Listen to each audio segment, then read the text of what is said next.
എബ്രായ ലേഖനം അടക്കം 14 ദൈവശാസ്ത്ര ഗ്രന്ഥങ്ങളുടെ രചയിതാവാണ്. 3 മിഷണറി യാത്രകൾ കൊണ്ട് ഏഷ്യ മൈനറിൽ കരമാർഗം പോകാൻ പറ്റുന്നിടത്ത് കടൽ മാർഗം പോകാൻ പറ്റുന്ന എല്ലാ മേഖലകളിലും ദൈവസഭ സ്ഥാപിക്കുകയും അതിനെ വ്യാപിപ്പിക്കുകയും ചെയ്ത മഹാനായ മനുഷ്യനാണ്. അഗ്രിപ്പാവിന്റെ മുമ്പിലും അരയോപകുന്നിലും പിന്നെ തകരാൻ പോകുന്ന കപ്പലിനകത്തും പിന്നെ അങ്ങ് ഇക്കൊന്നയിലും ലുസ്രയിലും ദർബയിലും ഒക്കെ ഉജ്ജ്വല പ്രഭാഷണം നടത്തി ജനത്തെ മുഴുവനും സുവിശേഷത്തിലേക്ക് ക്രൂശിലേക്ക് ആവാഹിച്ച മനുഷ്യനാണ്. തിമോത്തിയോസ്, തീത്തോസ്, തിഹിക്കോസ്, എപ്പഫ്രാദിത്തോസ്, അക്വിലാസ്, പ്രിസ്കില്ല, ഒനേസിമോസ്, ഫിലേമോൻ, പിന്നെ ബർണബാസ്, പിന്നെ ലൂക്കോസ്, ഇവർക്കെല്ലാം സ്വാധീനതയായി മാറിയ അവരെയൊക്കെ ഈ തട്ടകത്തിൽ കരുത്താർജിച്ച് നിർത്തുവാൻ തട്ടിത്തലോടി തഴുകി നിർത്തിയ മനുഷ്യൻ. Praise the Lord. ഒയാസിസ് മീഡിയയിലെ എല്ലാ പ്രേക്ഷകർക്കും നമ്മുടെ കർത്താവും രക്ഷിതാവുമായ ക്രിസ്തു യേശുവിന്റെ നിസ്തുല്യ നാമത്തിൽ എത്രയും വേഗം പ്രത്യക്ഷനാകുകയും നമ്മെ തൻ്റെ സവിധത്തിലേക്ക് സമാഗമിപ്പിക്കാൻ പോവുകയും ചെയ്യുന്ന നമ്മുടെ പ്രത്യാശ പുരുഷനായ, നമ്മുടെ ആശയും ആവേശവും പ്രതീക്ഷയും പ്രത്യാശയും ഒക്കെയായ കർത്താവിൻ്റെ ധന്യനാമത്തിൽ വന്ദനങ്ങൾ അറിയിക്കുകയാണ്. ഒരു പ്രാവശ്യം കൂടെ നമുക്ക് ഒരുമിച്ച് സമാഗമിപ്പാൻ കർത്താവ് തന്ന അവസരത്തിനായിട്ട് സ്തോത്രം ചെയ്യുന്നു. ജീവിതത്തിൽ ഒത്തിരി തിരക്കുകളിലാണ് നിങ്ങളെന്നറിയാം. എങ്കിലും ഈ എപ്പിസോഡുകൾക്ക് വേണ്ടി നിങ്ങൾ കാതോർക്കുന്നു, സമയത്ത് തന്നെ നിങ്ങൾ ഇതിലേക്ക് ജോയിൻ ചെയ്യുന്നു. അതോർത്ത് കർത്താവിന് സ്തോത്രം ചെയ്യുകയാണ്. ഒയാസിസ് മീഡിയ ചെയ്യുന്ന ദൈവനാമ മഹത്വത്തിന് വേണ്ടിയുള്ള എല്ലാ പ്രവർത്തനങ്ങളെയും ഓർത്ത് നിങ്ങളുടെ പ്രാർത്ഥന ഞങ്ങൾ അപേക്ഷിക്കുകയാണ്. ദൈവരാജ്യത്തിൻ്റെ വിശാലതയ്ക്ക് വേണ്ടിയാണ്, ആത്മാക്കളുടെ ശാക്തീകരണത്തിന് വേണ്ടിയാണ്, പുതുതായിട്ട് വിശ്വാസികൾ രൂപപ്പെടേണ്ടതിന് വേണ്ടിയാണ് ദൈവമേൽപ്പിച്ച ഈ മഹത്തായ ശുശ്രൂഷയുടെ നിർവഹണം. അതിനായിട്ട് നിങ്ങളുടെ പ്രാർത്ഥന അപേക്ഷിക്കുന്നു. കഴിഞ്ഞ എപ്പിസോഡിൽ നമ്മൾ എഫെസ്യ ലേഖനം 3-ാം അധ്യായം 14 മുതൽ 19 വരെയുള്ള വേദഭാഗങ്ങളിലെ പൗലോസിന്റെ രണ്ടാമത്തെ പ്രാർത്ഥനയെക്കുറിച്ചുള്ള ഒരു അവലോകന പഠനമാണ്. 1-ാം പ്രാർത്ഥനയായ 1-ാം അധ്യായം 15 മുതൽ 19 വരെയും, രണ്ടാമത്തെ പ്രാർത്ഥന 3-ാം അധ്യായം 14 മുതൽ 19 വരെയുമുള്ള 2 പ്രാർത്ഥനാ ഭാഗങ്ങളെ ഒരുമിച്ച് സമന്വയിപ്പിച്ചുകൊണ്ട് ഒരു അവലോകന പഠനമാണ് കഴിഞ്ഞ എപ്പിസോഡിൽ നമ്മൾ കണ്ടത്. ഇന്ന് നമ്മൾ ഈ പ്രാർത്ഥനയിലേക്ക് പ്രവേശിക്കുകയാണ്. പൗലോസ് പ്രാർത്ഥിക്കുന്നു. ആ പ്രാർത്ഥനകളെ പഠന സൗകര്യാർത്ഥം 14 മുതൽ 19 വരെയുള്ള ആ വാക്യങ്ങളെ പഠന സൗകര്യാർത്ഥം 1, 2, 3, 4, 5 ഭാഗങ്ങളായി ഞാൻ വിഭജിച്ചു തരാം. ആ ഓരോ ചിന്തകളെയും നിങ്ങൾ ആഴത്തിൽ പഠിക്കാനിടയാകണം. ഒന്നാമത്തത്, പൗലോസ് ആരോട് പ്രാർത്ഥിക്കുന്നു എന്നുള്ളതാണ്. ആരോടാണ് പൗലോസ് പ്രാർത്ഥിക്കുന്നത്? ആ വേദഭാഗത്തിലേക്ക് ഒന്ന് നോക്കാം നമുക്ക്. 3:14 വാക്യം. അത് നിമിത്തം ഞാൻ സ്വർഗത്തിലും ഭൂമിയിലുമുള്ള സകല കുടുംബത്തിനും പേർ വരുവാൻ കാരണമായി പിതാവിൻ്റെ സന്നിധിയിൽ മുട്ടുകുത്തുന്നു. അത് നിമിത്തം എന്ന് പറഞ്ഞാൽ മുകളിൽ പറയപ്പെട്ടതായിരിക്കുന്ന വിശേഷ വിചാരങ്ങൾ നിമിത്തം. അതായത് 1-2 എപ്പിസോഡ് പുറകിൽ നമ്മൾ ചിന്തിച്ചു, അധൈര്യപ്പെടാതിരിക്കേണ്ടതിന് കർത്താവ് തന്നിൽ പകർന്നിട്ടുള്ള ദൈവശക്തിയുടെ വ്യാപാരത്തെക്കുറിച്ചും അതിൻ്റെ അനന്ത സാധ്യതയെക്കുറിച്ചൊക്കെ നമ്മൾ കണ്ടു. അപ്പോൾ ആ ശക്തി എന്നിൽ വ്യാപരിപ്പിച്ചിരിക്കുന്നത് കൊണ്ട് അധൈര്യം ഒട്ടുമില്ലാതെ ഞാൻ പ്രാർത്ഥനാ മുറിയിലേക്ക് മാറുന്നു. ആ പ്രാർത്ഥന ആരോടാണ് എന്ന് പൗലോസ് ഇവിടെ വ്യക്തമാക്കുകയാണ്. സ്വർഗത്തിലും ഭൂമിയിലും സകല കുടുംബത്തിനും പേർ വരുവാൻ കാരണമായ പിതാവിൻ്റെ സന്നിധിയിൽ. പ്രാർത്ഥന പിതാവാം ദൈവത്തോടാണ് പ്രാർത്ഥിക്കുക, യേശുവിൻ്റെ നാമത്തിൽ, ആത്മശക്തിയുടെ സഹായത്തോടുകൂടി. ദൈവമെന്ന് പറയുന്ന ആ നാമത്തിനകത്ത് പിതാവ്, പുത്രൻ, പരിശുദ്ധാത്മാവ് 3 ആളത്വ മഹിമകളുടെ ഔന്നത്യം സമഞ്ജസമായി സമ്മേളിക്കപ്പെട്ടിട്ടുണ്ട്. ചിലർക്കൊന്നും അത് അംഗീകരിക്കാനായിട്ട് പറ്റില്ല. പക്ഷെ പൗലോസിൻ്റെ ലേഖനങ്ങളിലുടനീളം പരിശുദ്ധ തൃത്വം, തൃത്വവിചാരം, തൃത്വബോധം, തൃത്വപ്രകാശം, തൃത്വപ്രത്യക്ഷത, തൃത്വപ്രദർശനം വളരെ നന്നായിട്ട് പൗലോസ് അവതരിപ്പിക്കുന്നുണ്ട്. അപ്പോൾ പിതാവിനോട് പ്രാർത്ഥിക്കുന്നു, പുത്രൻ്റെ നാമത്തിൽ, പരിശുദ്ധാത്മ ശക്തിയോടെ. കണ്ടില്ലേ? അപ്പോൾ ഈ 3 ആളത്വ മഹിമകളുടെയും അനുഗ്രഹീതമായിരിക്കുന്നൊരു സമ്മേളനം നമുക്കവിടെ കാണാനായിട്ട് കഴിയുന്നുണ്ട്. അപ്പോൾ പ്രാർത്ഥിക്കേണ്ടത് ആരോടാണ്?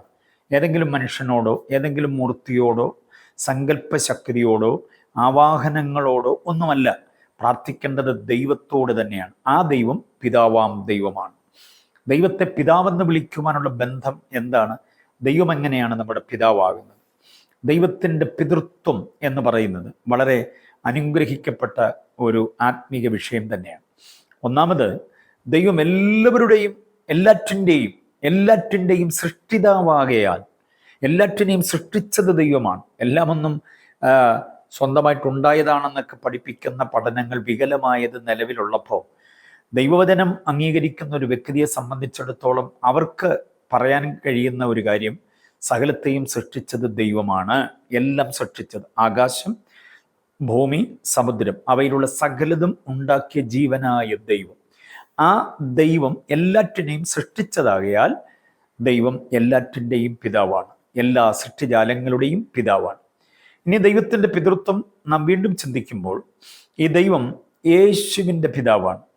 രക്ഷാകര ദൗത്യത്തിനു വേണ്ടി, മാനവജാതിയുടെ വീണ്ടെടുപ്പിനു വേണ്ടി, പാപത്താൽ ദൈവത്തിൽ നിന്ന് അകന്നുപോയ മനുഷ്യനെ വീണ്ടും തന്നോട് അടുപ്പിക്കേണ്ടതിനായി ദൈവമൊരുക്കിയ രക്ഷാപദ്ധതി. സകല മനുഷ്യരും പാപത്തിന് കീഴിലാണ്. റോമാലേഖനത്തിൻ്റെ പ്രമേയം അതാണല്ലോ. 1-ാം അധ്യായത്തിൽ സകല ജാതീയ വിഭാഗത്തിലുള്ള ജനതയും പാപത്തിൻ്റെ കീഴിലാണ്. 2-ാം അധ്യായത്തിൽ യഹൂദ ജനത മുഴുവനും പാപത്തിൻ്റെ കീഴിലാണ്. അപ്പോൾ പാപത്തിന് കീഴിലായി പോയ മനുഷ്യ സമൂഹത്തെ മുഴുവനും വീണ്ടും ദൈവത്തോട് അടുപ്പിക്കേണ്ടതിനു വേണ്ടി ദൈവമൊരുക്കിയ രക്ഷാ പദ്ധതിക്ക് ജഡധാരണം ചെയ്ത് പാർത്തലത്തിലേക്ക് വന്ന യേശുവിൻ്റെ പിതാവായി നമുക്ക് ദൈവത്തെ കാണാനായിട്ട് കഴിയുന്നുണ്ട്. ദൈവത്തിൻ്റെ പിതാവ്. യോഹന്നാന്റെ സുവിശേഷത്തിലുടനീളം എൻ്റെ പിതാവേ എന്ന് വിളിച്ച് പ്രാർത്ഥിക്കുകയും അപേക്ഷിക്കുകയും ഒക്കെ ചെയ്യുന്നത് നമുക്ക് കാണാനായിട്ട് കഴിയുന്നുണ്ട്. പിതാവേ പിതാവേ പിതാവേ എന്ന് നമുക്ക് കാണാനായിട്ട് കഴിയുന്നുണ്ട്. ഓക്കെ, അപ്പോൾ യേശുവിൻ്റെ പിതാവ് എന്നുള്ളതാണ്. ഇനിയും ദൈവത്തിൻ്റെ പിതൃത്വത്തെക്കുറിച്ച് നമ്മൾ പഠിക്കുമ്പോൾ മൂന്നാമത്തെ ഒരു ചിന്ത എന്ന് പറയുന്നത്, ദൈവത്തിൻ്റെ പുത്രനായ യേശുവിനെ നിരുപാധികം ഏകരക്ഷകനും ഏകകർത്താവും ഏകദൈവവും ഏക ആരാധ്യനും ഏക അവതാരവും ഏക മധ്യസ്ഥനുമൊക്കെയായി കൈക്കൊണ്ടിട്ടുള്ള ഒരു വ്യക്തി രക്ഷിക്കപ്പെട്ടു. ആ രക്ഷിക്കപ്പെട്ടു എന്ന കാരണത്താൽ ആ വ്യക്തിയുടെ പിതാവായി ദൈവം മാറുന്നു. അതാണ് യോഹന്നാൻ 1:12 അവനെ കൈക്കൊണ്ട് അവൻ്റെ നാമത്തിൽ വിശ്വസിക്കുന്ന ഏവർക്കും ദൈവമക്കളാകാൻ. അപ്പൊ ദൈവം നമ്മുടെ പിതാവായി, നാം ദൈവത്തിൻ്റെ മക്കളായി മാറി. ആ 1:12 യോഹന്നാൻ 1:12 വാക്യത്തെ വിശദീകരിക്കേണ്ടതിന് 2 കൊരിന്ത്യ ലേഖനം 6-ാം അധ്യായം അതിൻ്റെ 16-ാമത് വാക്യം നമ്മൾ പഠിക്കുമ്പോൾ, അവരുടെ ഇടയിൽ നിന്ന് പുറപ്പെട്ടു വേർപെട്ടിരിപ്പിൻ, അശുദ്ധമായതൊന്നും തുടരുത്, എന്നാൽ ഞാൻ നിങ്ങളെ കൈക്കൊണ്ട് ഞാൻ നിങ്ങൾക്ക് പിതാവും നിങ്ങൾ എനിക്ക് പുത്രന്മാരും പുത്രിമാരുമായിരിക്കുമെന്നും കൂടി ഒരു അപ്പോസ്തോലിക ഭാഷയുണ്ട്, അപ്പോസ്തോലിക വാക്യമുണ്ട്. യോഹന്നാൻ 1:12 ഉപദേശ നാണയത്തിൻ്റെ ഒരു വശത്ത് നമുക്ക് ഒട്ടിക്കാമെങ്കിൽ അടുത്ത വശത്തുള്ള മൂല്യമാണ് 2 കൊരിന്ത്യർ 6-ാം അധ്യായം അതിൻ്റെ 16-ാം വാക്യം. യേശുവിനെ കൈക്കൊള്ളാൻ പറയുന്നിടത്ത് വ്യവസ്ഥകളൊന്നും പറയുന്നില്ല. പക്ഷേ 2 കൊരിന്ത്യർ 6-ാം അധ്യായത്തിൻ്റെ 16-ാം വാക്യത്തിൽ പറയുന്നിടത്ത് 2 വ്യവസ്ഥകൾ പറയുന്നുണ്ട്. അത് അലംഘനീയമാണ്. എന്താണ് 2 വ്യവസ്ഥ? 1, അവരുടെ ഇടയിൽ നിന്ന് പുറപ്പെട്ട് വേർപെട്ടിരിക്കണം. വേർപെട്ടിരിക്കേണ്ടതിൽ നിന്നെല്ലാം വേർപെട്ടിരുന്നേ പറ്റുള്ളൂ. 2, അശുദ്ധമായതൊന്നും തൊടാൻ പാടില്ല.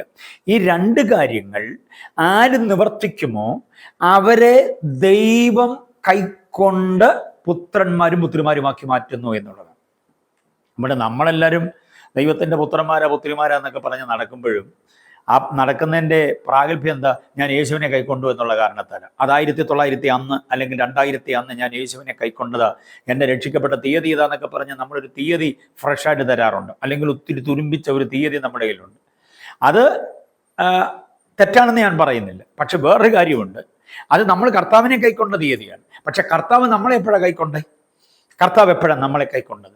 കർത്താവ് നമ്മളെ കൈക്കൊണ്ടത് വേർപെടേണ്ടതിൽ നിന്നെല്ലാം വേർപെട്ടേ പറ്റുള്ളൂ. വേർപെടേണ്ടതിൽ നിന്ന് വേർപെടാത്ത ആരെയും കർത്താവ് കൈക്കൊള്ളുന്നില്ല. ഏത് വീരപ്പനും ഏത് കൊലപാതകിക്കും ഏത് വട്ടിപ്പലിശക്കാരനും ഏത് കൊള്ളപ്പലിശക്കാരനും ഏത് വ്യഭിചാരിക്കും കുത്തഴിഞ്ഞ ജീവിത നിലവാരം നയിക്കുന്ന നിയമവിരുദ്ധ ലൈംഗികതയിലായിട്ടുള്ള ഏത് വ്യക്തിക്കും യേശുവിനെ കൈക്കൊള്ളാൻ കുഴപ്പമില്ല. പക്ഷെ കർത്താവ് കൈക്കൊള്ളണമെങ്കിൽ വേർപെട്ടേ പറ്റുള്ളൂ. വേർപെട്ടാൽ മാത്രം പോരാ, അശുദ്ധമായത് തൊടാതിരിക്കുകയും കൂടെ ചെയ്യണം. അതാണ് 2 കൊരിന്ത്യർ 6-ാം അധ്യായം അതിൻ്റെ 16-ാം വാക്യത്തിൻ്റെ മധ്യഭാഗം മുതൽ വായിക്കുമ്പോൾ നമുക്ക് മനസ്സിലാക്കാൻ പറ്റുന്നത്. 16-ാം വാക്യം തുടങ്ങുന്നത് ദൈവാലയത്തിന് വിഗ്രഹങ്ങളോട് എന്ത് യോഗ്യത എന്ന് പറഞ്ഞാൽ തുടങ്ങുക. അതിൻ്റെ ഏതാണ്ട് പകുതിയിലെത്തുമ്പോഴാണ് പറയുക, അവരുടെ ഇടയിൽ നിന്ന് പുറപ്പെട്ടു വേർപെട്ടിരിക്കണം, അശുദ്ധമായതൊന്നും തുടരുത്. 2 വിശേഷ സംഗതികൾ. എന്നാൽ ഞാൻ നിങ്ങളെ കൈക്കൊള്ളും, നിങ്ങളെനിക്ക് പുത്രന്മാരും പുത്രിമാരുമായിരിക്കും. എന്നിട്ട് ആ വാക്യം 17-ാം വാക്യത്തിൽ അവസാനിപ്പിക്കുന്നത് ഇങ്ങനെയാ, എന്ന് സർവശക്തനായ കർത്താവ് അരുളി ചെയ്യുന്നു. സർവശക്തനായ കർത്താവ് പറയുന്ന മഹത്തായ ഒരു കാര്യം പൗലോസ് വിശുദ്ധിയുടെ ഉപദേശം പ്രസ്താവിക്കുമ്പോൾ വളരെ വ്യക്തമായി പറഞ്ഞിട്ടുള്ള ഒരു വേദഭാഗമാണത്. അത് മറന്നു പോകരുത്. അപ്പോൾ അങ്ങനെ നമ്മൾ ദൈവത്തിൻ്റെ മക്കളായി മാറുന്നു. അതാണ് ഗലാത്യ ലേഖനം 3-ാം അധ്യായം അതിൻ്റെ 26-ാം വാക്യം വായിക്കുന്നത്. ക്രിസ്തുയേശുവിലെ വിശ്വാസത്താൽ നാം എല്ലാവരും ദൈവമക്കളായി തീർന്നിരിക്കുന്നു. ക്രിസ്തുയേശുവിലെ വിശ്വാസം, ക്രിസ്തുയേശുവിലെ വിശ്വാസത്തിലേക്ക് നമ്മൾ വന്നപ്പോൾ വേർപെടേണ്ടതിൽ നിന്ന് വേർപെട്ടു, അശുദ്ധമായതെല്ലാം നമ്മൾ ഉപേക്ഷിച്ചു. അപ്പോൾ ദൈവം നമ്മളെ കൈക്കൊണ്ടു, നമുക്ക് പുത്രത്വം ദാനമായി ലഭിക്കപ്പെടാനും ഇടയായി. അങ്ങനെ നമ്മുടെയും കൂടെ പിതാവായി കർത്താവ് മാറി. അപ്പം സകല സൃഷ്ടികളുടെയും പിതാവ് ഒന്ന്, രണ്ടാമത്തേത് യേശുവിൻ്റെ പിതാവ്, 3 നമ്മുടെ പിതാവ്, അതായത് രക്ഷിക്കപ്പെട്ടവരുടെ പിതാവ്, രക്ഷിത ഗണത്തിൻ്റെ പിതാവ്. അങ്ങനെ ദൈവത്തിന് 3 പിതൃത്വമുണ്ട് എന്ന് നമ്മൾ അറിയണം. ഇനി മറ്റൊന്നുകൂടിയുണ്ട്, ചിന്തനീയമായ മറ്റൊന്നുകൂടിയുണ്ട്. 68-ാം സങ്കീർത്തനത്തിൽ പറയുന്നു, അവൻ അനാഥർക്ക് പിതാവും വിധവയ്ക്ക് ന്യായപാലകനുമാണ്. ദൈവത്തിൻ്റെ പിതൃത്വത്തിൽ അങ്ങനെ എത്ര പേര് ആശ്വാസം കൊള്ളുന്നുണ്ടെന്നറിയാം. ആരുമില്ലെന്ന് തേങ്ങണ്ട. അനാഥരായ മുഴുവൻ ആളുകൾക്കും പിതാവ് ദൈവമാണ്. അനാഥർക്ക് പിതാവായ ദൈവം. സ്തോത്രം. അത് വളരെ അനുഗ്രഹിക്കപ്പെട്ട ഒരു ചിന്തയാണ് എന്ന് നമ്മൾ അറിയണം. അനാഥർക്ക് പിതാവായ ദൈവം. അപ്പൊ ദൈവത്തിൻ്റെ പിതൃത്വം ഈ നിലകളിൽ നമുക്കിങ്ങനെ കാണാനായിട്ട് കഴിയുന്നുണ്ട്. അതുകൊണ്ട് തന്നെ ആ ബോധ്യമുള്ള പൗലോസ് പ്രാർത്ഥിക്കുന്നത് ആരോടാണ്? സ്വർഗത്തിനും ഭൂമിക്കും സകല കുടുംബത്തിനും പേർ വരുവാൻ കാരണമായ പിതാവ്. ഒരുവനിൽ നിന്ന് മനുഷ്യജാതിയൊക്കെയും ഉളവാക്കിയ ദൈവം, ഒരുവനിൽ നിന്നുളവാക്കിയ ജനതയാണ് ഭൂമുഖത്തുള്ളതെല്ലാം. വിവിധ ജാതി, ഗോത്ര, ഭാഷ, വംശവർഗം എന്നൊക്കെ പറഞ്ഞ് നമ്മളിവിടെ വിഭജിക്കുമ്പോഴും ഒരുവനിൽ നിന്നാണ് ഇതിൻ്റെ പിറവി എന്ന് പൗലോസിന്റെ പ്രസിദ്ധമായ അരയോപകക്കുന്നിലെ പ്രഭാഷണം വെളിപ്പെടുത്തുന്നുണ്ട്. ഓക്കെ, അപ്പോൾ ഒരുവനിൽ നിന്നാണ്. അതുകൊണ്ടാണ് സകല കുടുംബത്തിനും പേർ വരുവാൻ കാരണമായ പിതാവ് എന്ന് പ്രസ്താവിച്ചിട്ടുള്ളത്. അപ്പം ആരോടാണ് പ്രാർത്ഥന? പിതാവാം ദൈവത്തോടാണ് എന്ന് നമ്മൾ അറിയണം. ഇനിയും എങ്ങനെയാണ് പ്രാർത്ഥിക്കുക? പൗലോസ് എങ്ങനെയാണ് പ്രാർത്ഥിക്കുക? 2-ാമത്തെ ചിന്ത അതിലങ്ങനെ. എങ്ങനെയാണ് പ്രാർത്ഥിക്കുക? ഞാൻ മുട്ടുകുത്തുന്നു എന്നതാണ്. മുട്ടുകുത്തുന്നു. പ്രിയരെ, ആത്മാർത്ഥമായിട്ട് ചിന്തിച്ചു നോക്കി. മുഴങ്കാലം മടക്കി ഒന്ന് പ്രാർത്ഥിച്ചിട്ട് എത്ര കാലമായി? പ്രാർത്ഥന മിക്കവാറും ദൈവാങ്കോട്ടെ തന്നെ പലയിടത്തും. അല്ലേ സോഫ കമ്പട്ടല്ല, അല്ലെങ്കിൽ ഈസി ചെയറിലാണ്, അല്ലേ, അല്ലെങ്കിൽ കുഷ്യനിലൊക്കെ ഇരുന്നുണ്ട പ്രാർത്ഥന. ഇവിടെ പൗലോസ് പറയുകയാണ്, ഞാൻ മുട്ടുകുത്തുന്നു. പൗലോസ് സാധാരണക്കാരനല്ലെന്ന്. എബ്രായ ലേഖനം അടക്കം 14 ദൈവശാസ്ത്ര ഗ്രന്ഥങ്ങളുടെ രചയിതാവാണ്. 3 മിഷണറി യാത്രകൾ കൊണ്ട് ഏഷ്യ മൈനറിൽ കരമാർഗം പോകാൻ പറ്റുന്നിടത്ത് കടൽ മാർഗം പോകാൻ പറ്റുന്ന എല്ലാ മേഖലകളിലും ദൈവസഭ സ്ഥാപിക്കുകയും അതിനെ വ്യാപിപ്പിക്കുകയും ചെയ്ത മഹാനായ മനുഷ്യനാണ്. അഗ്രിപ്പാവിന്റെ മുമ്പിലും അരയോപകക്കുന്നിലും പിന്നെ തകരാൻ പോകുന്ന കപ്പലിനകത്തും പിന്നെ അങ്ങ് ഇക്കൊന്നയിലും ലുസ്രയിലും ദർബയിലുമൊക്കെ ഉജ്ജ്വല പ്രഭാഷണം നടത്തി ജനത്തെ മുഴുവനും സുവിശേഷത്തിലേക്ക്, ക്രൂശിലേക്ക് ആവാഹിച്ച മനുഷ്യനാണ്. തിമോത്തിയോസ്, തീത്തോസ്, തിഹിക്കോസ്, എപ്പഫ്രാദിത്തോസ്, അക്വിലാസ്, പ്രിസ്കില്ല, ഒനേസിമോസ്, ഫിലേമോൻ, പിന്നെ ബർണബാസ്, പിന്നെ ലൂക്കോസ്, ഇവർക്കെല്ലാം സ്വാധീനതയായി മാറിയ, അവരെയൊക്കെ ഈ തട്ടകത്തിൽ കരുത്താർജിച്ച് നിർത്തുവാൻ തട്ടിത്തലോടി തഴുകി നിർത്തിയ മനുഷ്യൻ. ഞാൻ പുരുഷന്മാരുടെ പേര് മാത്രമേ പറഞ്ഞുള്ളൂ. അതുകൊണ്ട് പൗലോസിന് സ്ത്രീപക്ഷത്തോട് ആദരവില്ലായിരുന്നു എന്ന് ചിന്തിക്കരുത്. ത്രുഫൈന, ത്രുഫോസ, ഫേബ, പിന്നെ പെർസിസ്, മറിയമാർ ഇഷ്ടം പോലെ, അക്വിലാസിന്റെ ഭാര്യ പ്രിസ്കില്ല, എത്ര പേരാണ് അദ്ദേഹത്താൽ സ്വാധീനിക്കപ്പെട്ട് ക്രൈസ്തവ മണ്ഡലത്തിൽ കരുത്താർജിക്കാനിടയായത്. ഞാൻ പറഞ്ഞു വന്നത്, ഇവരെയെല്ലാം ഇങ്ങനെ ആത്മീക മണ്ഡലത്തിൽ പ്രബുദ്ധരായി നിർത്തിയ അനുഗ്രഹിതനായ ഒരു കർത്തൃദാസൻ മുട്ടുകുത്തുന്നു. നമുക്ക് പറ്റുമോ അങ്ങനെ? ടീമിന്റെ അംഗമായിരിക്കുന്ന കാലത്ത് മുട്ടുകുത്തി കരഞ്ഞ് പ്രാർത്ഥിക്കും. ടീമിന്റെ ലീഡറായി നമ്മൾ പ്രൊമോഷൻ കിട്ടിയ പിന്നെ മുട്ടുകുത്തത്തില്ല, കസേരയില്ല പ്രാർത്ഥന. സാധാ ഉപദേശിയാണ്. 3 വിശ്വാസികളെ ഉള്ളെങ്കിൽ കർത്താവേ പുതിയ ആത്മാക്കളെ തരണേ എന്ന് പറഞ്ഞ് മുട്ടുകുത്തി കിടന്ന് കരഞ്ഞ് വീണ് പ്രാർത്ഥിക്കുക. ആ ഉപദേശി ഒരു 50 കുടുംബത്തിന്റെ പാസ്റ്റായി കഴിഞ്ഞാൽ പിന്നെ മുട്ടുകുത്തുന്നത് ഒരു ഷെയിമായി വരും. ഇനി അതേ പാസ് സെൻട്രൽ പാസ് ആയി കഴിഞ്ഞാലും ഈ ക്ലിപ്പ് മാത്രം എടുത്ത് വെച്ച് വലിച്ചു കയറരുത്. ഞാൻ ഈ പറയുന്ന വസ്തുത മനസ്സിലാക്കിയിട്ട് നിങ്ങൾ ചിന്തിക്കണം. ഓവർസീർ ആയി കഴിഞ്ഞാൽ മുട്ടുകുത്തുന്ന എത്ര പേരുണ്ടെന്ന് നിങ്ങൾ ചിന്തിച്ച് നോക്കി. ആത്മീയ മണ്ഡലത്തിൽ ഓവർസീറായ എത്ര പേര് മുട്ടുകുത്തുന്നുണ്ട്? മുട്ടുകുത്തുന്നവരുണ്ടാകാം, ഞാൻ അവരെ സല്യൂട്ട് ചെയ്യുന്നു, ആദരവോടെ തൊഴുന്നു. ഇവിടെ പൗലുസ് മുട്ടുകുത്തുന്നു എന്ന് പറഞ്ഞാൽ ആ വസ്തുത മനസ്സിലാക്കണം. അത് തൻ്റെ വിധേയത്വമാ, വിനയമാ, എളിമയാ, താഴ്മയാ, സൗമ്യതയാ, ശാന്തതയാ, നൈർമല്യതയാ, ദൈവമുൻപാകെയുള്ള തൻ്റെ എളിമയല്ലേ. അതിശ്രേഷ്ഠതയുള്ള അപ്പോസ്തലനെന്ന് താൻ പറയുന്നുണ്ട്. അതേ നാവ് കൊണ്ട് അദ്ദേഹം പറയുന്നു, അകാലപ്രജയാണ് ഞാൻ, കൃപയാണ് എന്നെ നിർത്തിയിരിക്കുന്നത്, ഞാനല്ല എന്നിൽ വസിക്കുന്ന കൃപയാ. അതാ മുട്ടുകുത്താൻ തയ്യാറാകും. ഇത് ഞാൻ ഞാൻ ഞാൻ ഞാൻ എന്ന ഭാവത്തോടെ നിൽക്കുന്നവർക്കാർക്കും മുട്ടുകുത്താൻ പറ്റത്തില്ല.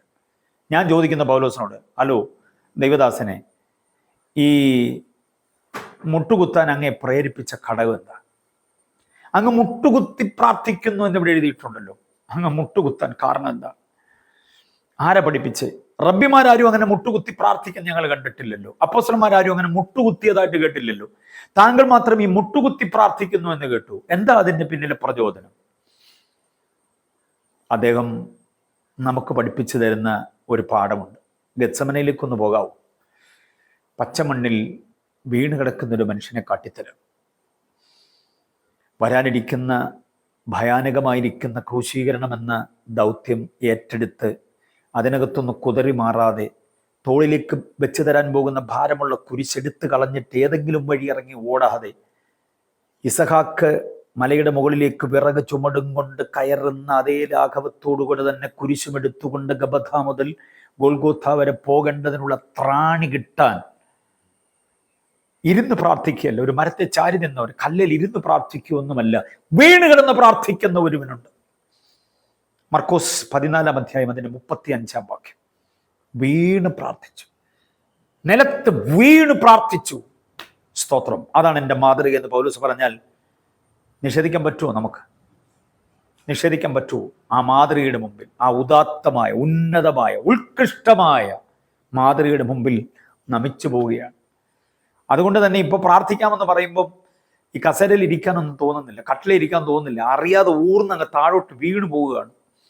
കാരണം ഈ ഒരു രണ്ട് മോഡൽ നമ്മുടെ മുമ്പിൽ കിടക്കുക, രണ്ട് പാറ്റേൺ, രണ്ട് റോൾ മോഡൽ കിടക്കുകയാണ്.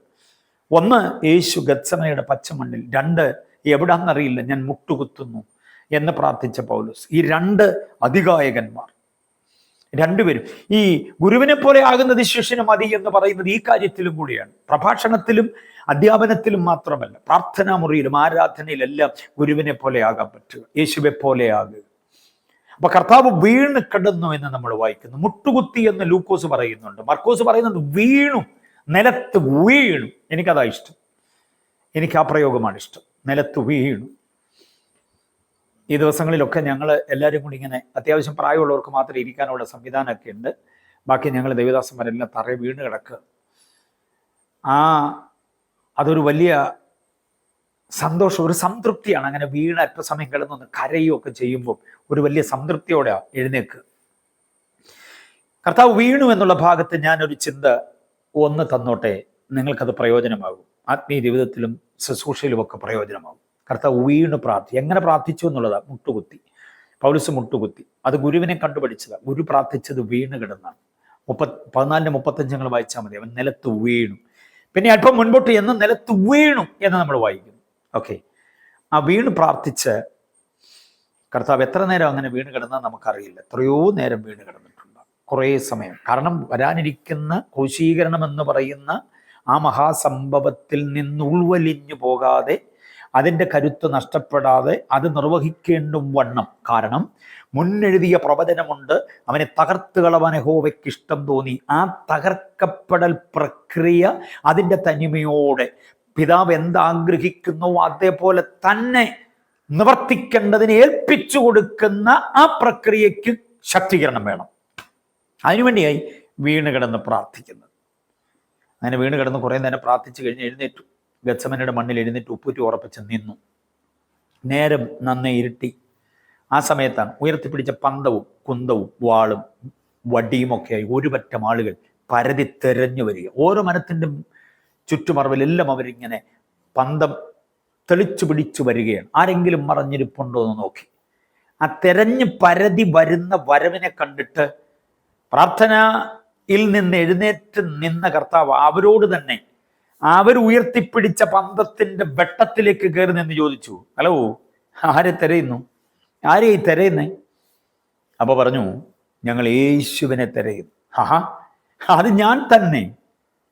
എന്നെ ലാഘവത്തോടെ പറയാം, എന്നെ നിസ്സാരമായിട്ടാ പറയാം. നിങ്ങൾ യേശുവിനെയാണോ തിരയുന്നത്? അതിനിപ്പോൾ കൂടുതൽ തിരയണ്ട, അത് ഞാൻ തന്നെ. ധൈര്യമായിട്ട് അങ്ങ് പറയുക, ഞാൻ തന്നെ. സത്യം പറ, നമ്മളാരെങ്കിലും ആയിരുന്നു എന്നാ പറഞ്ഞത്? നമ്മളെ തിരഞ്ഞ് അവർ വരുന്നതെന്ന് അറിഞ്ഞിരുന്നെങ്കിൽ നമ്മൾ തന്നെ ചോദിക്കുക, ആരെ തിരയുന്നു? അത് എബിയെ തിരഞ്ഞു വന്നാണ് എന്ന് പറയുമ്പോൾ എനിക്കുള്ളിലൊരു കിടിലുണ്ടാകുന്നു. അത് ഞാൻ പുറത്തറിയിക്കാതെ ഞാൻ പറഞ്ഞു, അയ്യോ, പുള്ളി ഇതുവരെ എന്നോട് കൂടെ ഉണ്ടായിരുന്നു ഇവിടെ കേട്ടോ, ഞങ്ങൾ രണ്ടും ഇവിടെ നിന്ന് സംസാരിച്ചുകൊണ്ടിരിക്കുക, ഈ പന്തമൊക്കെ കണ്ടപ്പോഴാന്ന് തോന്നുന്നു ഞാൻ വരുന്നതെന്ന് പറഞ്ഞ് പുള്ളി താഴോട്ട് പോകുന്നുണ്ടായിരുന്നു, എങ്ങോട്ടാ പോയെന്ന് അറിയില്ല, ഈ ഇടവഴി താഴോട്ട് പോയത്, അങ്ങോട്ട് പോയാൽ പുള്ളിയെ കിട്ടും എന്ന് പറഞ്ഞ് ഇവരെ അങ്ങോട്ട് വിട്ടിട്ട് ഞാൻ ഈ വഴി രക്ഷപ്പെടുമായിരുന്നു. നമ്മളൊക്കെ അതേ ചെയ്യുള്ളൂ. പക്ഷെ നമ്മുടെ കർത്താവ് പറഞ്ഞു കേട്ടോ, ആരെ തിരയുന്നു? യേശുവിനെ തിരയുന്നു. അത് ഞാൻ തന്നെ, അത് ഞാൻ തന്നെ.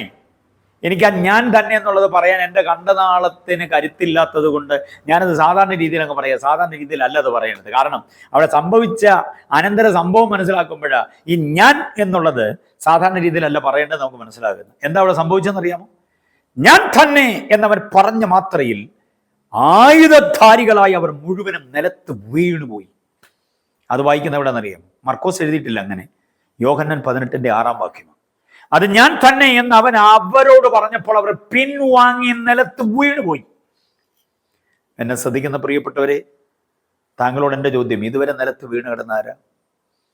ഇതുവരെ വീണ് കിടന്നാരാ? യേശുവാണ്. ഇപ്പൊ വീണ് കിടക്കുന്ന ആരാന്നറിയാമോ? പിടിച്ചു കെട്ടിക്കൊണ്ട് പോകാൻ വന്നവരാ. എന്താ മനസ്സിലായി ഇതിനകത്തുനിന്ന്? പ്രാർത്ഥനാ മുറിയിൽ മുട്ടുകുത്താനും വീഴാനും മനസ്സ് കാണിച്ചാൽ പ്രാർത്ഥന കഴിയുമ്പോൾ ഇതുവരെ നിന്റെ മീതെ അതീശത്വം ഉണ്ടാക്കിയ ശത്രുവും സൈന്യവും നിലത്ത് വീണിരിക്കും. വിശ്വസിക്കുന്നവർക്ക് ഞാൻ കർത്താവിന് സ്തോത്രം ചെയ്യും. നമ്മുടെ മീതെ ചില കോട്ടകൊത്തളങ്ങളുണ്ട്, ഗോപുരങ്ങളുണ്ട്. നമ്മുടെ മീതെ പത്തി വിരിച്ച് നിൽക്കുന്ന ചില വല്ലാത്ത പോരിൻ്റെ പടകളുണ്ട്. നിന്നെ കൊണ്ടേ പോവുള്ളൂ. ഒരു ദുർവ്യാധി കൊണ്ട് നിന്നെ ഞാൻ കിടപ്പിലാക്കും. നിന്റെ നന്മ ഞാൻ തടയും.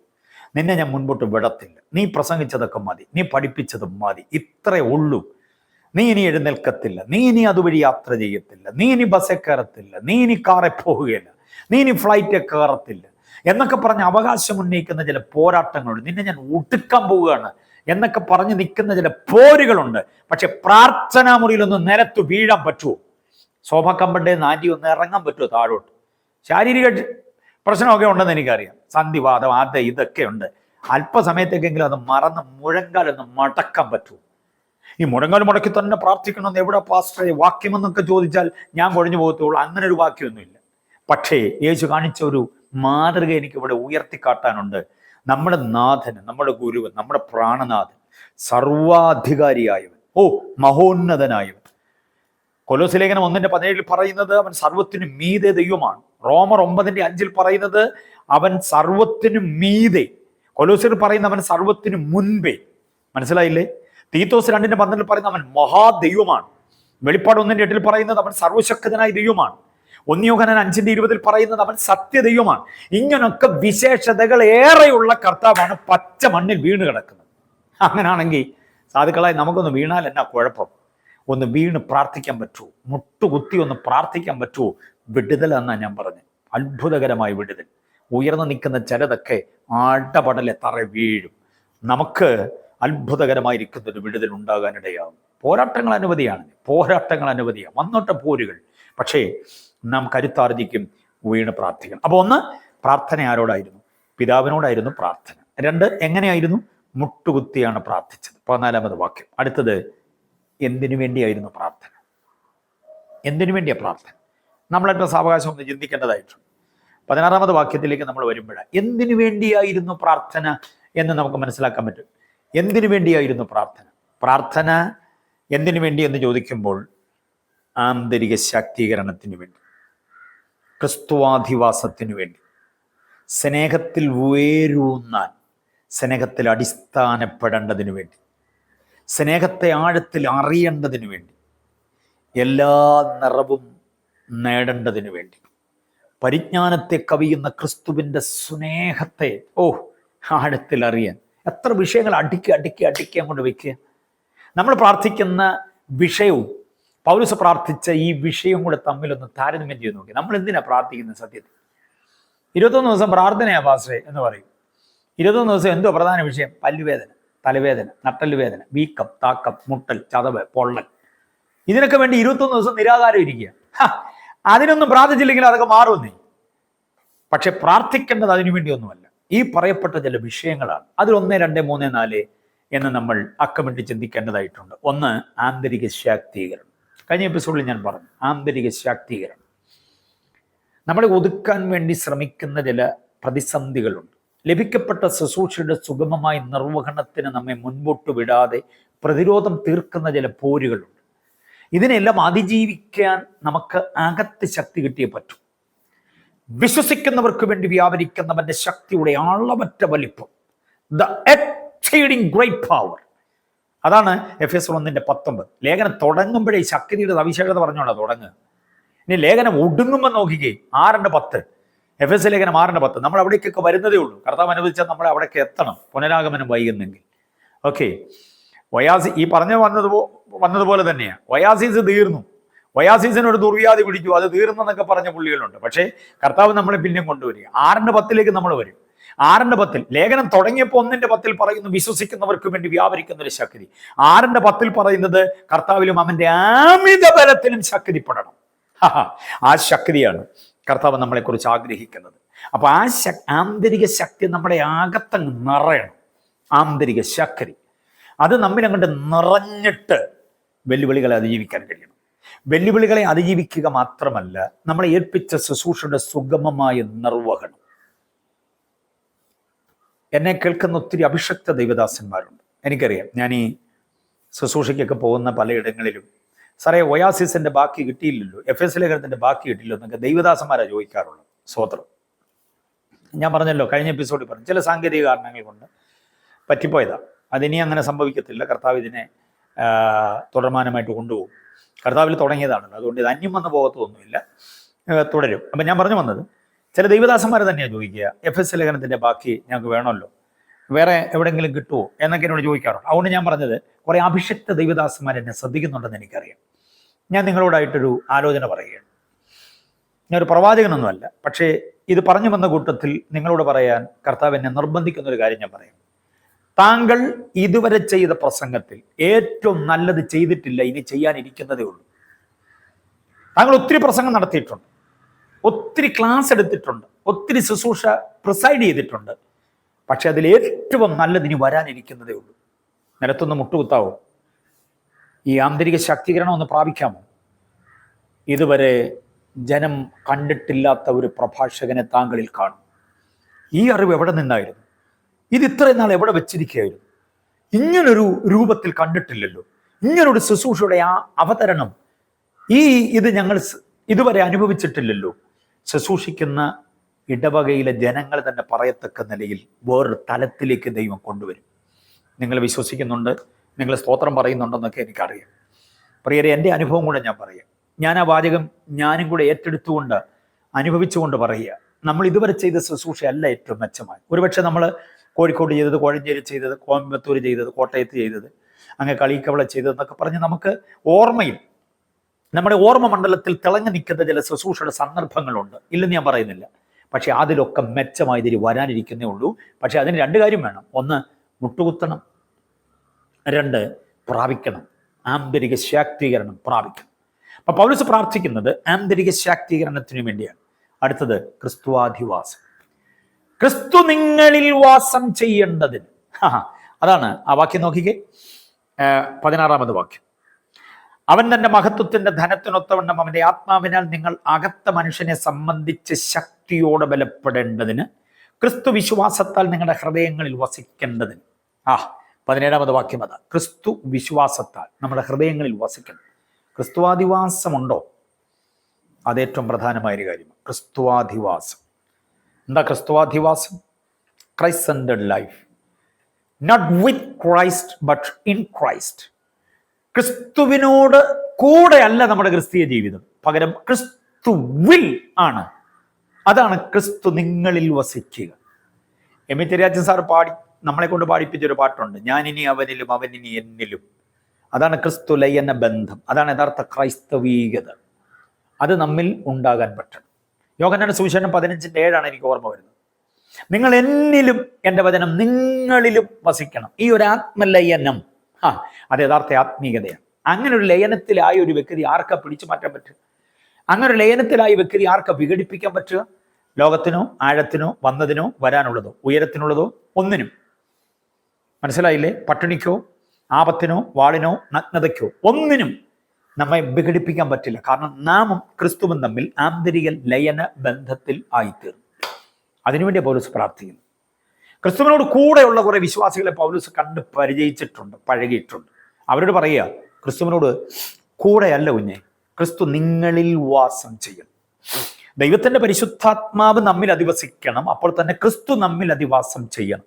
അപ്പം ക്രിസ്തു നമ്മിൽ, യോഹന്നാന്റെ ലേഖനത്തിലേക്ക് വരുമ്പോൾ പിതാവും പുത്രനും നിങ്ങളിൽ വസിക്കണം. പൗലോസിന്റെ ചിന്തയിൽ പരിശുദ്ധാത്മാവ് നമ്മിൽ വസിക്കണം. ചുരുക്കി പറഞ്ഞാൽ പരിശുദ്ധ തൃത്വം നമ്മിൽ അധിവാസം ചെയ്യത്തക്ക നിലയിൽ ആന്തരികമായിരിക്കുന്ന ഒരു ശുദ്ധത, ഒരു പൂർണ്ണത നമ്മിൽ ഉണ്ടായേ പറ്റുള്ളൂ. ഇതേ ശ്രദ്ധിക്കണം. വളരെ വളരെ ലളിതമായി ഞാൻ പറയാം. കുശുമ്പ്, കുന്നായ്മ, ഈർഷ്യ, പക, പിണക്കം, ധാർഷ്ട്യം, ധിക്കാരം, താൻപോരിമ, പാരവെപ്പ്, ഇങ്ങനെയുള്ള സംഗതിയൊക്കെ അകത്ത് വസിക്കുന്നവരുടെ ഒന്നും കൂട്ടത്തിൽ ക്രിസ്തുവില്ല. രാത്രിയും പകലും പറയുന്നതും പാടുന്നതും ചർച്ച ചെയ്യുന്നതും എല്ലാം ക്രിസ്തു ക്രിസ്തു ക്രിസ്തു എന്നൊക്കെ പറഞ്ഞായിരിക്കാം. പക്ഷേ ഈ ക്രിസ്തു അകത്ത് വസിക്കാതെ ബൗദ്ധിക തലത്തിൽ മാത്രം ക്രിസ്തു ഒതുങ്ങി നിന്നിട്ട് കാര്യമില്ല. ഇന്ന് നിരവധി ആളുകളെയും 10 പേരെ നമ്മൾ എടുത്തു നോക്കൂ, അതിൽ ഒരു 5 പേരുടെയും അകത്ത് ക്രിസ്തുവില്ല. അവരുടെ ബുദ്ധിമണ്ഡലത്തിലാണ് ക്രിസ്തു. ബൗദ്ധിക തലത്തിൽ നിന്നാണ് ക്രിസ്തുവിനെ അവർ എഴുന്നള്ളിക്കുന്നത്. ഇവിടെ പൗലോസ് പറയുന്നത് അകത്ത് നിന്ന് ക്രിസ്തുവിനെ കൊടുക്കണം. ഈ പഠിച്ചെടുത്ത വിജ്ഞാനപ്രദമായിരിക്കുന്ന ആശയങ്ങളുടെ അവതരണ രീതിയിലൂടെ നമ്മൾ ക്രിസ്തുവിനെ മറ്റുള്ളവർക്ക് കൊടുക്കാൻ ശ്രമിക്കുമ്പോൾ അകത്ത് ക്രിസ്തു വെളിപ്പെടണം. ക്രിസ്തു നിങ്ങളുടെ ഉള്ളിൽ എന്നുള്ളതാണ്. അവനെ എന്നിൽ വെളിപ്പെടുത്താൻ, ഫിലിപ്പിയർ 1:20, എന്നിൽ, അത് മരിച്ചാലും ജീവിച്ചാലും അവനെ എന്നിൽ വെളിപ്പെടുത്തുവാൻ. പൗലോസ് വേറൊരു കാര്യം പറഞ്ഞു, ക്രിസ്തു കേന്ദ്രീകൃത ജീവിതത്തിന് പൗലോസിനെ പോലെ റോൾ മോഡൽ വേറെ ആളില്ല. അതുകൊണ്ട് പൗലോസ് ഗലാത്യർ 2:20 പറയുന്നത്, ഇനി ഞാനല്ല, അവൻ എന്നിൽ ജീവിക്കുന്നു. ക്രിസ്തു അത്രേ എന്നിൽ ജീവിക്കുന്നത്. അപ്പൊ അതാണ് ക്രിസ്തുവാധിവാസം. ക്രിസ്തുവാധിവാസം എന്ന് പറയുമ്പോൾ തന്നെ ആത്മാധിവാസം, അതുപോലെ തന്നെ വചനാധിവാസം. കണ്ടോ? ഈ ആത്മാധിവാസത്തിനൊരു വാക്യം ഞാൻ തരാം. 2 തിമോത്തിയോസ് 1:14. ആ ഉപനിധി നമ്മിൽ അധിവസിക്കുന്ന പരിശുദ്ധാത്മാവ് അവസാനം വരെ കാത്തോളും. ആത്മാധിവാസത്തിന്റെ വാക്യം അത് 2 തിമോത്തിയോസ് 1:14. ക്രിസ്തുവാധിവാസത്തിന്റെ വാക്യമാണ് എഫേസ്യർ 3:17 വാക്യം. എഫേസ്യ ലേഖനം 3:17. വചനാധിവാസത്തിന്റെ വാക്യമാണ് യോഹന്നാൻ 15:5 വാക്യം. വചനാധിവാസം അവിടെ പറയുന്നത് എന്താണ്? എൻ്റെ വചനം നിങ്ങളിൽ വസിക്കണം. അപ്പൊ ചുരുക്കി പറഞ്ഞാൽ ഇതെല്ലാം നമ്മിൽ അധിവാസം ചെയ്യണമെങ്കിൽ നാം എന്ന ആളത്വം നന്നാകണം. നമ്മുടെ വ്യക്തിത്വം നന്നാകണം. വ്യക്തിത്വം നന്നാകുക എന്ന് പറഞ്ഞാൽ ദൈവത്തിന് പ്രസാദമാകണം, മറ്റുള്ളവർക്ക് നാം പ്രസാദമാകണം. അതാണ് നന്നാകുക എന്ന് പറഞ്ഞാൽ. ഞാൻ എൻ്റെ വാക്കുകൾ അവസാനിപ്പിക്കാം. ക്രിസ്തുവാധിവാസം, ആത്മാധിവാസം, വചനാധിവാസം, ഇത് 3 നമ്മിലുണ്ടെങ്കിൽ നമ്മൾ നന്നാകും. ഒരാൾ നന്നായി എന്നുള്ളതിൻ്റെ ഏറ്റവും വലിയ തെളിവ് എന്താണെന്നറിയാം? അദ്ദേഹത്തെ മിസ് ചെയ്യത്തില്ല ആരും, അദ്ദേഹത്തെ ഒഴിവാക്കത്തില്ല, അദ്ദേഹത്തിൽ നിന്ന് അകന്ന് നിൽക്കാൻ ആർക്കും ആവില്ല, അദ്ദേഹത്തോട് അടുത്ത് നിൽക്കാൻ ആഗ്രഹിക്കുന്നു. അതാണ് നന്നായതിൻ്റെ ഏറ്റവും വലിയ ലക്ഷണം. പപ്പ എപ്പോ വരും പപ്പ എന്ന് ചോദിച്ച് ചിണുങ്ങി കരയുന്ന കുഞ്ഞിനെ കണ്ടിട്ടില്ലേ? എപ്പോഴാണ് നിങ്ങൾ ഇനിയും വരിക? സന്ധ്യയാകത്തില്ല, നേരത്തെ വരണേ. 6 മണിക്ക് വരുമെന്നുള്ളത് പുള്ളിക്കാരിക്ക് അറിയാം. എന്നാലും പോകാൻ നേരത്തെ രാവിലെ ഒരു വാചകം കൂട്ടിച്ചേർത്ത് പറയാം, നേരത്തെ വരണേ പ്ലീസ്. ഭർത്താവിനോടുള്ള അദമ്യമായ താല്പര്യം, നന്നായി ഒരു ഭർത്താവിനോട് കൂടെ ജീവിക്കുന്ന, എപ്പോൾ വരും? അത് വൈകിട്ട് വരാം, എപ്പോഴെങ്കിലും വാ എന്ന് പറയുന്ന ഭാര്യമാരും ഉണ്ട്. വന്നില്ലേലും കുഴപ്പമില്ലെന്നാ പുള്ളിക്കാരുടെ ചിന്താഗതി. പക്ഷെ ചില ഭർത്താക്കന്മാർ വന്നേ പറ്റുള്ളൂ, മിസ് ചെയ്യാൻ പറ്റത്തില്ല. അതാണ് ഞാൻ ഒരൊറ്റ വാചകം പറയാം, അത് അധികപ്പറ്റായി പോകുന്ന ചിന്തിക്കരുത്. ഒരു മനുഷ്യൻ നന്നാകണമെങ്കിൽ ക്രിസ്തുവാധിവാസം, ആത്മാധിവാസം, വചനാധിവാസം ഉണ്ടാകണം. അങ്ങനെ നന്നായി ഒരു മനുഷ്യന് വേണ്ടി ഒരു കുഴിയെടുക്കാൻ ഒരാളിനെ വിളിക്കും. അദ്ദേഹം മരിച്ചുപോയി, അദ്ദേഹത്തിനൊരു കുഴി വെട്ടാൻ ഒരാളിനെ വിളിച്ചാൽ ആ കുഴി വെട്ടുന്നവന് കാശ് കിട്ടിയാൽ മതി, അവൻ്റെ കുലത്തൊഴിലായിരിക്കും അത്. ഒരു കുഴി എടുക്കുന്നതിന് എത്ര രൂപ എന്ന് പറഞ്ഞ് തച്ചനോ അല്ലെങ്കിൽ അടങ്കിൽ വന്ന പുള്ളിയായിരിക്കും.